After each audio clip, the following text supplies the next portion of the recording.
Hi guys, Irina here and welcome back to my channel where I review everything tech. In today's video, let's compare the cameras of the iPhone 12, the iPhone 13 and the newly released iPhone 14. As usual, we'll take a look at different categories like night photos, portraits, selfies, video stabilization, and much more. For your convenience, I've added the time codes. And let's quickly take a look at the camera specs. As you can see, all of these phones have dual 12 megapixel cameras with the main and the ultra-wide cameras. And speaking of differences, without going too deep into all the technicalities, just keep in mind that with every new generation, the camera setup is slightly more advanced than the one before it in terms of sensor size, video stabilization, features, and so on. And let's get straight to the photos and start with random daylight photos, the regular 1x photos, and the ultra-wide shots. As expected, there is not a lot of difference for daylight photos. Of course, if you're gonna nitpick, you will find some. But looking at these photos side by side, it's really hard to say which phone is actually the winner.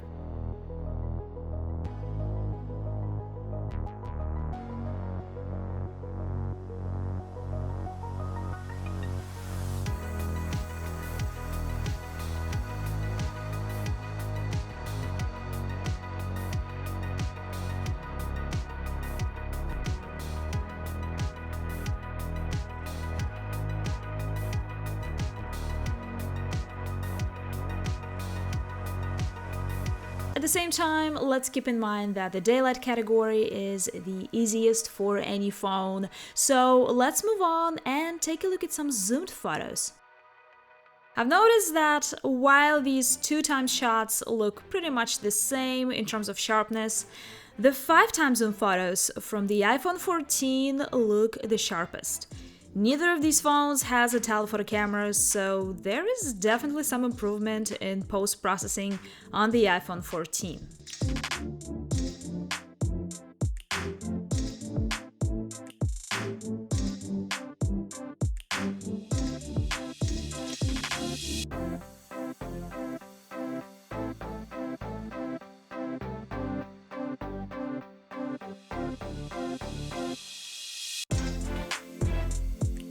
Let's move on and take a look at some portraits.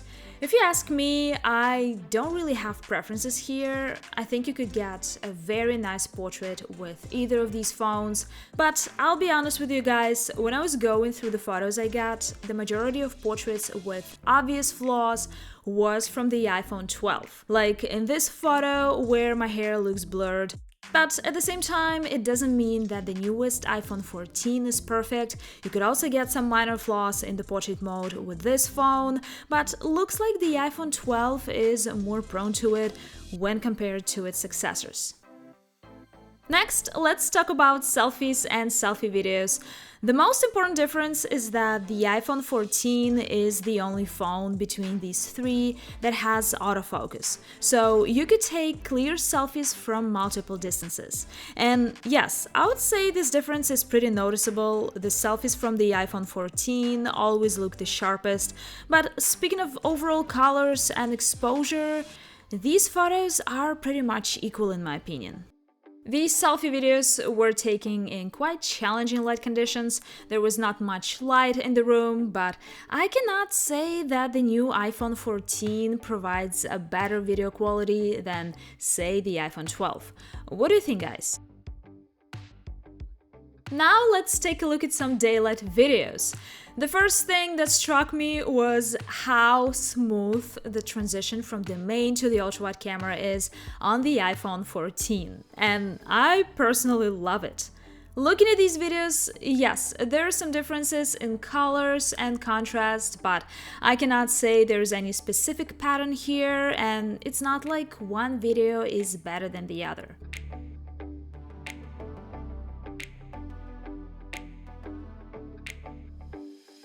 The biggest difference in performance between these phones is the video stabilization. As you probably already know, the iPhone 14 features the action mode, which makes a huge difference when it comes to video stabilization. Comparing these phones without the action mode on the iPhone 14, I would say the iPhone 13 and 14 are pretty much on par with each other, while the video from the iPhone 12 seems the shakiest to me. But don't get me wrong, despite being the shakiest, the iPhone 12 is still pretty good in terms of video stabilization.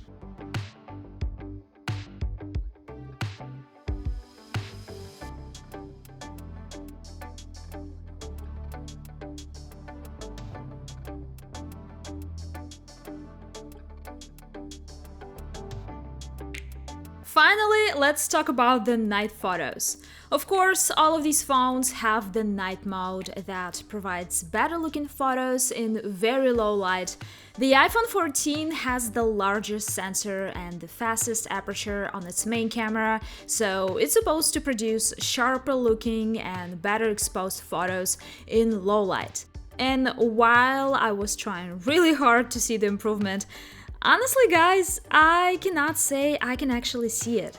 I mean, yes, there are some photos from the iPhone 14 that look the best in my opinion, but at the same time, I have my favorites from the iPhone 12 as well.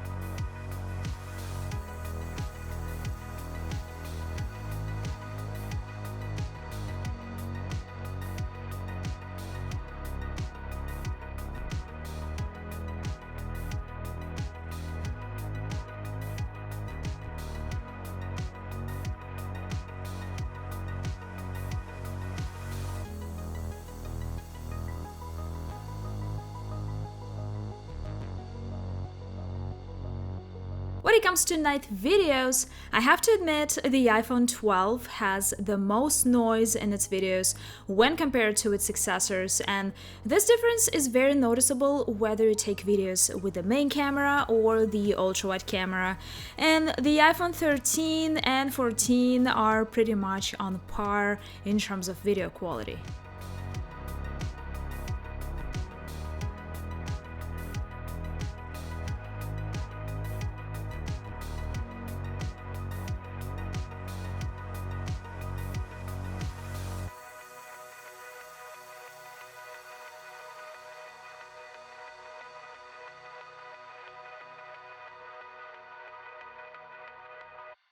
These are all the photos and videos I had to show you guys.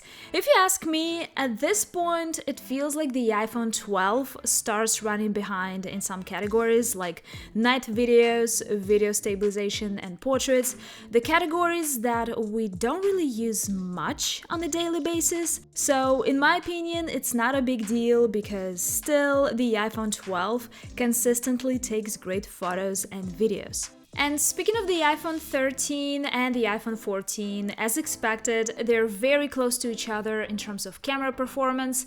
I would say there are only two things on the new iPhone 14 that pleasantly surprised me. First, a very smooth transition between the main and the ultra-wide camera, and second, the action mode that provides incredible video stabilization. Let me know what you guys think about the performance of these iPhones. Thank you so much for watching and see you in the next video.